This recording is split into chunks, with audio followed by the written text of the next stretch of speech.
नमस्कार. आजच्या व्लॉगमध्ये तुमचं स्वागत आहे आणि मी निलेश सुतार जगलवाडी या यूट्यूब चॅनलवर तुमचं स्वागत करतो. मित्र, मी आत्ता उभा आहे वाई तालुका आणि भोर तालुक्याच्या सीमेवरती, म्हणजे सातारा जिल्हा आणि पुणे जिल्हा याच्या सीमेवरती.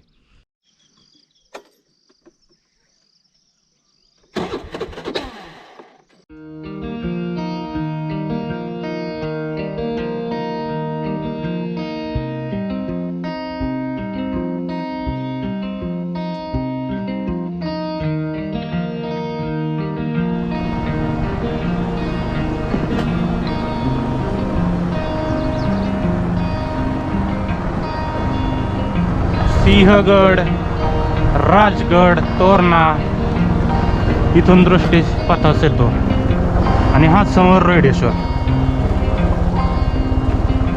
त्याच्या पाठीमागे रायरेश्वर.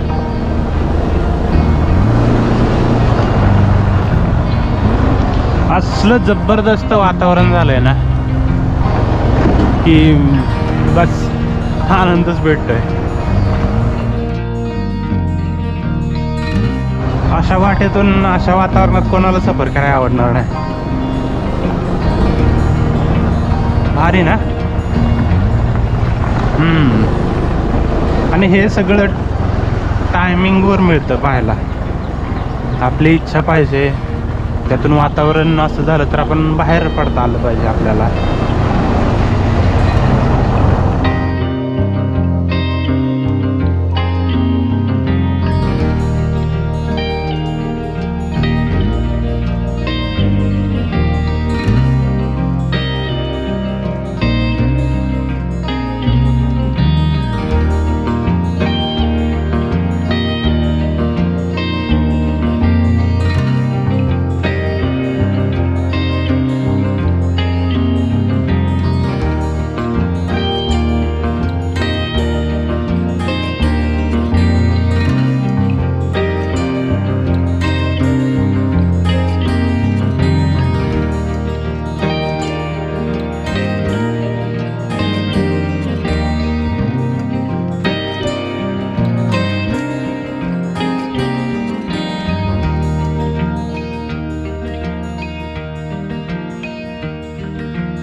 काल पाऊस झाल्यामुळे इकडे आता वाटणे सरडी झाली थोडीशी.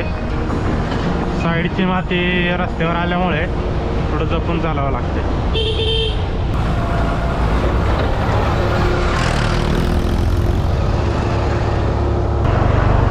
रस्त्यावर अशी बारीक वाळूसारखी कच आहे, त्यामुळे गाडी सावकाश चालवावी लागते आणि सावकाशच चालवली पाहिजे गाडी अशा ठिकाणी.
नमस्कार मंडळी, मित्र. आज मी केंजळगडाकडे आलेलो आहे आणि इथे आम्ही केंजळाई देवी त्या मंदिराजवळ आहे. इथंच आम्ही आत्ता गाड्या लावलेल्या आहेत आणि इथून वरती जायचं आहे. आता वाट माहिती नाही, ईश्वर गेलाय वाट कुठून आहे विचारायला. तर वाट काढून जायचं वरती. सकाळचे 8:30 वाजता आहेत. घरून 7 वाजता बाहेर पडलो. जवळपास 1.5 तास गेला आम्हाला जगलवाडीतून इथं यायला. तर मार्गदर्शक केल्यामुळे समजते वाट कुठून आहे, नाहीतर एवढ्या दाट झाडीतून वाट काढणं थोडं मुश्किलच आहे.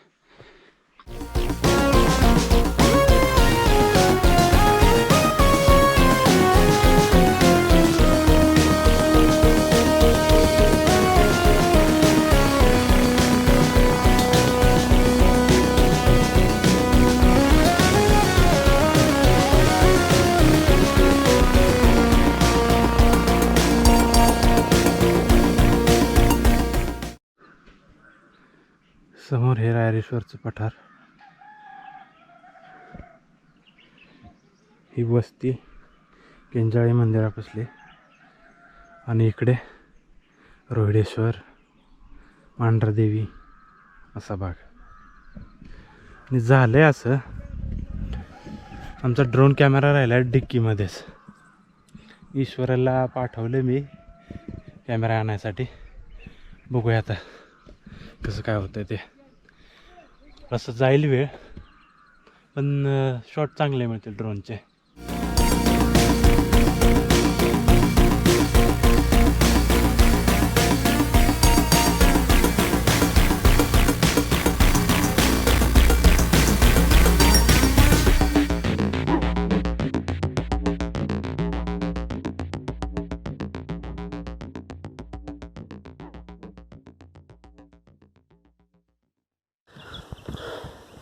पंधरा 20 मिनिटाच्या चढाईनंतर आम्ही पोचलो आहे भोर आणि वाई तालुका यांच्या सीमेवरती. हां, हे समोर दिसतंय ते डोमधरण, त्याचा बॅकवॉटर. त्या बाजूला कमळगड समोर दिसतोय तो, आणि या इथे हा इकडे असा केंजळगड. बरोबर इथं मग एखाद्या माचीसारखा भाग आहे, तिथे आल्यावर दोन्ही बाजूचं दिसतं. इकडे रायरेश्वर, इकडे कमळगड, तसंच पुढे पाचगणी. अशीच महादेव पर्वताची रांग, महादेव डोंगराची रांग, त्यामध्ये वसलेला हा केंजळगड.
आता केंजळगडाच्या प्रवेशद्वाराजवळ पोहोचतोय. थोडंसं बघणं अवस्थेत आहे. बहुतेक हे इथं दरवाजा असावा, मुख्य दरवाजा. इथून चढण थोडीशी अवघड आहे, सांभाळून जावं लागेल.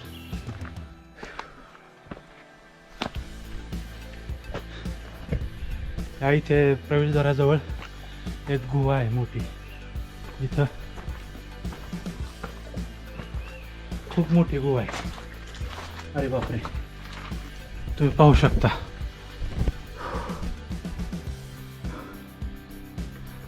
जवळपास 50 फूट आत गुहा आहे. एक माणूस उभा राहू शकतो पद्धतशीर अशी ही गुहा आहे. थोडंसं वाकून चालावं लागतंय. हां, एका ठिकाणी आहे 6 फूट उंचीपर्यंत जागा आहे. आणि इथे गारवा खूप दिसतोय. बापरे, इथूनही पलीकडं एक होल दिसतंय.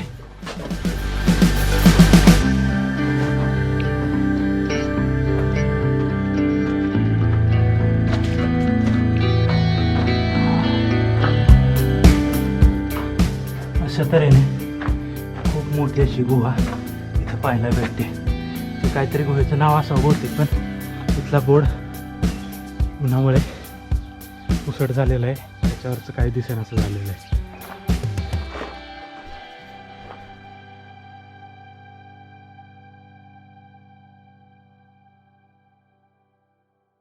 सकाळचं ऊन चांगलंच तावतंय. काल पाऊस पडून गेल्यामुळे जोरात पाऊस झाला इकडे. आणि इथून सुरू होत आहेत कातक कोरीव पायऱ्या. इथून या प्रचंड अशा दगडामधून हा वरपासून पोखरलेला दिसतोय दगड, तासलेला दिसतोय. इथून या पायऱ्या चालू होतात. असा खडा कातीव काळा दगड, त्याला तासून त्यामध्ये या पायऱ्या कोरलेल्या आहेत. या गडाचं वैशिष्ट्य म्हणजे हेच की या गडाला जाण्यासाठी या अशा जवळपास 10 फूट किंवा त्याच्याहूनही लांब अशा रुंद असणाऱ्या आणि साधारण पाऊण फूट उंचीच्या पायऱ्या एक सलग दगडामध्ये कोरलेल्या आहेत. ते पण दगड तासून. होऊ शकतं हे तासलेले वन.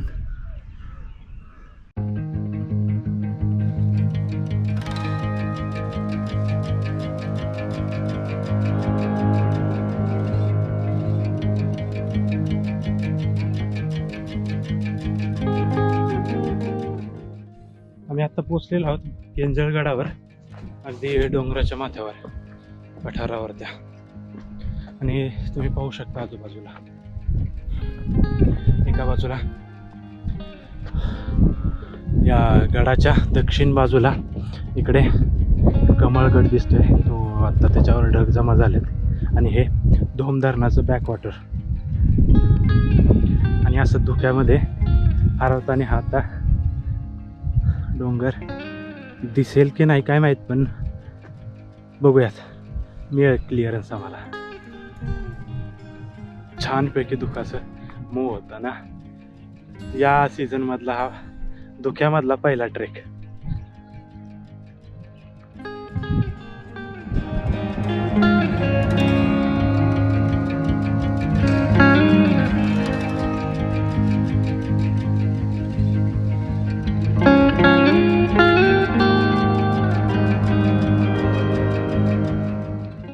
समोर रायरेश्वर आता धुक्यात हरवलाय. अशी इकडे येणारी नागमोडी घाटाची वाट. इथे खाली केळंजाईचं मंदिर आणि हे खेड. ही पायवाट जाते त्या कोठीकडे. इथे एक कोठी आहे वरती. आणि इथे पाहिलं तर तुम्हाला दिसतंय वाड्याचे कदाचित हे वाड्याचेच भग्नावशेष असावेत. असं काय जास्त काय राहिलेलं नाही, पण हे असंच पाया आणि त्याच्या दगडी साधारणपणे दिसत आहेत. इथं पण तुम्ही पाहू शकता हे त्यांचं जे स्ट्रक्चर आहे खालचं पायाचं ते दिसून येत आहे.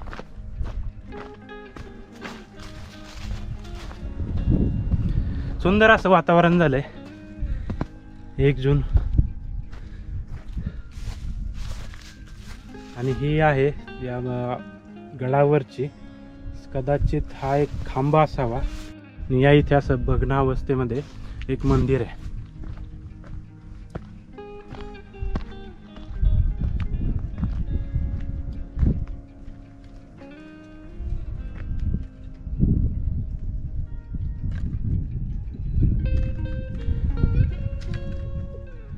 ते शिल्पही किती सुंदर आहे पहा. पण हे भग्नावस्थेमध्ये इथं आत्ता आहे.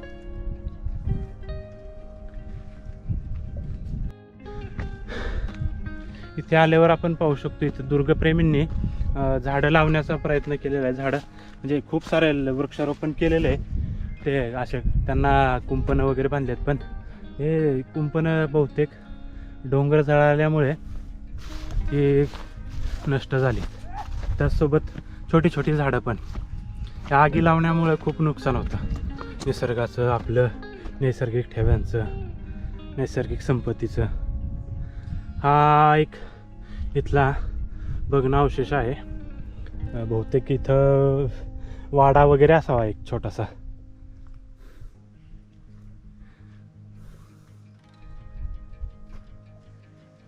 आणि इकडे ही कोठी. या इथे गडावर रायरेश्वरच्या बाजूला आल्यावर इथे चुन्याचा गाणा दिसतोय. इथं त्यांनी दुर्गप्रेमींनी याचं फलक देखील लावलेला आहे. साधारण हे दगडी चाक आणि त्याचबरोबर हे चुन्याचा गाण्याचा हा ट्रॅक. त्याच्यासमोरच धान्याची किंवा कशाची तरी कोठी आहे. आणि ही आत्ता आपण जी पाहतोय ती कोठी जरा सुस्थितीत दिसते आहे आपल्याला, तरी थोडीशी वरून ती पडलेल्या अवस्थेत आहेच. पण तिचा पाया आणि अशी वर जाणारी भिंत ही देखील मजबूत अवस्थेत आजही तग धरून उभी आहे. अतिशय सुबक असं बांधकाम, त्यासोबत हे विटांचं बांधकाम, कमान त्याची असावी ही. इथे बघणं झालेली ही कोठी.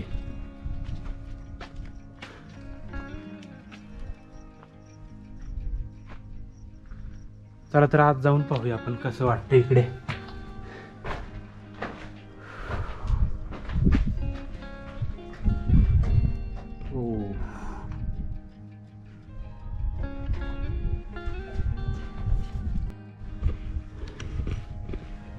पाहू शकता तुम्ही, आत्ता मी कोठीमध्ये आहे. कोठीचं छत ढासळलेलं आहे. अशी अर्धवर्तुळाकार याचं हे बनावट होती. वरमध्ये साधारण एक 4 फुटापर्यंत दगडी बांधकाम, त्याच्यावर विटांचं हे बांधकाम.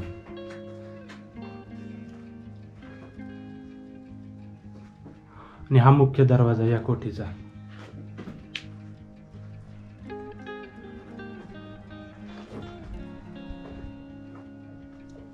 इथून एक खिडकीसारखा एक भाग आहे की ज्यामधून इकडे डोकावलं की असं विहंगम असं दृश्य या गडाचं दिसतंय.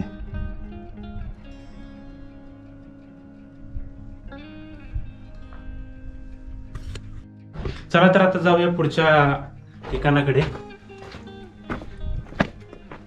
कोठीमधून बाहेर आल्यानंतर समोर दिसतो तो एक असा अद्भुत नजराणा जो की रायरेश्वर पठार. ते आता दाट धुक्याने वेढलेलं आहे.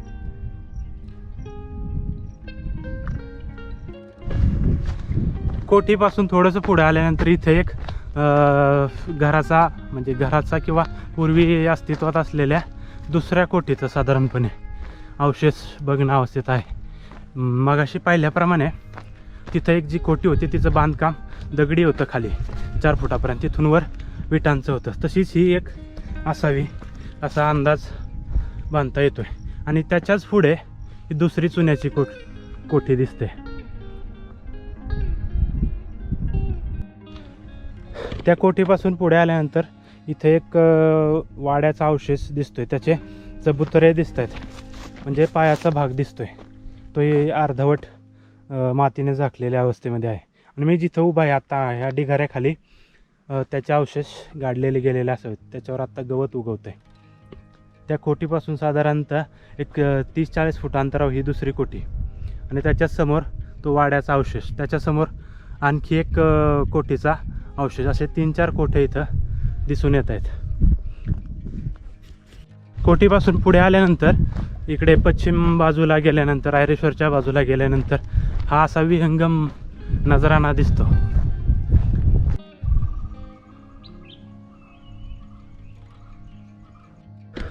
बघूयात या बुरुजावरून पलीकडचं कसं दृश्य दिसतंय ते. चला तर.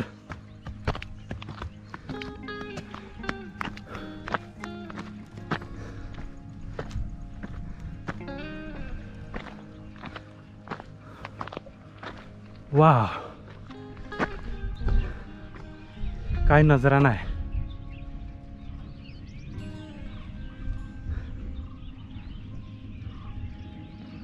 रायरेश्वर आता पूर्णपणे धुक्यात हरवून गेलेला आहे.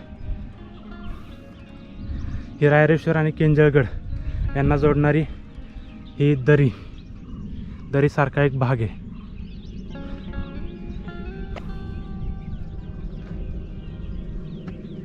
आणि हा दोम धरणाचा बॅकवॉटरचा नजराणा. सोबत आज ईश्वर सुतार यांची लाभलेली आहे. त्यांनी मोलाचं असं सहकार्य केलेलं आहे आजच्या ब्लॉगमध्ये सोबत येण्याचं. अशीच त्यांची सोबत इथून पुढेही राहील. मित्र, तसं पाहायला गेलं तर हे मी दाखवतोय, पण त्याचं जो रिअल फील आहे तो जागेवर गेल्याशिवाय येणार नाही आहे. कारण की आपण जर पाहिलं तर तिथला जो वातावरणाचा थंडावा, तिथली हवा, तिथलं नेचर, निसर्ग सौंदर्य ते आपल्याला स्वतःहून अनुभवल्याशिवाय त्याची प्रचिती येत नाही. चहू बाजूने असा कातळ असा दगडाचा भाग आहे जो की किल्ल्याला वरती पठारासारखा तयार झालेला आहे. त्याचा किल्ला म्हणून इथं उपयोग करण्यात आलेला आहे. असा व्ह्यू तुम्हाला दिसतोय दोन्ही बाजूने. उजव्या बाजूला धोम धरण, डाव्या बाजूला भोरचा भाग. ही आहे केंजळगडाची दक्षिण बाजू. इथे बांधकाम वजा काहीतरी दिसतंय. त्याच्यामध्ये इथे टाकं बांधलं असावं आणि इथे पायऱ्या देखील दिसत आहेत. पाण्याची व्यवस्था इथं केलेली दिसते. या कड्याला लागून एक बुरुजाची भिंत दिसते जी अर्धवट पडलेल्या अवस्थेत आहे. याचं संवर्धन होणं खरं गरजेचं आहे. कारण की असा ठेवा इथं नैसर्गिक ठेवासुद्धा आहे इकडे खूप, जसे की झाडं वगैरे पाहताय तुम्ही. आणि इथून या चुन्याचा घाणा आणि ती कोठी पडलेल्या अवस्थेतली इथून आपल्याला पाहायला मिळते. इथून खाली आल्यानंतर थोडंसंच हे पाहायला भेटतं आपल्याला पाण्याचे टाके आणि हा धोम धरणाचा बॅकवॉटरचा व्ह्यू. त्याच्याच पुढे हा कमळासारखा असा उमलून आलेला जंगलामधून दगडी भाग, तो कमळगड. हा असा टाकीचा व्ह्यू. टाकी आता पडलेले आहे त्यामुळं इथं पाणी नाही आहे, पण पुढं एक जागा आहे जिथं जिवंत पाणी या गडावर उपलब्ध आहे.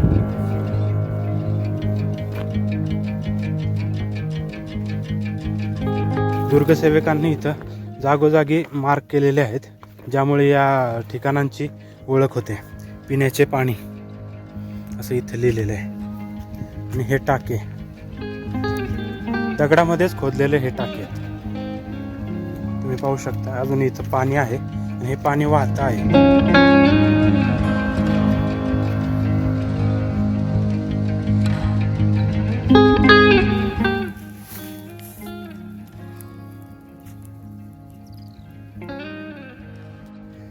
ही बुरुजाची अशी भक्कम अशी भिंत. काही ठिकाणी असे त्याला गॅप आहेत, जेणेकरून टेहळणीसाठी हे गॅप ठेवलेले असावेत.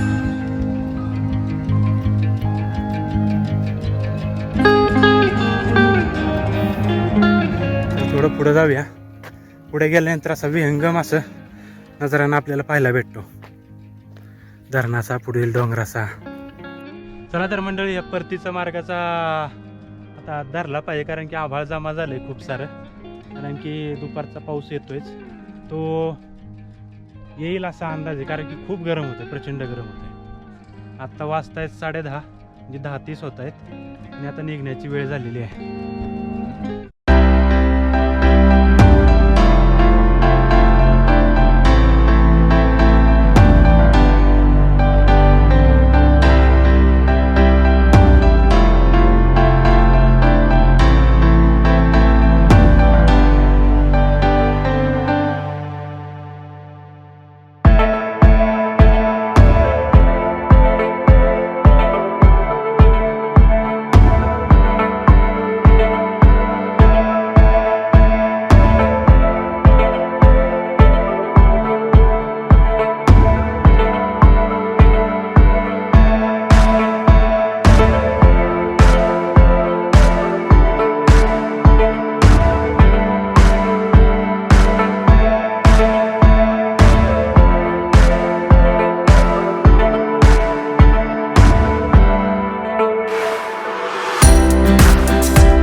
मित्र, गड किल्ल्यावर जाताना जरूर सोबत न्याहारीसाठी न्या, पण प्लास्टिकच्या कागदामध्ये जे नेलं आहे ते आपल्यासोबत येताना घेऊन या, जरूर घेऊन या.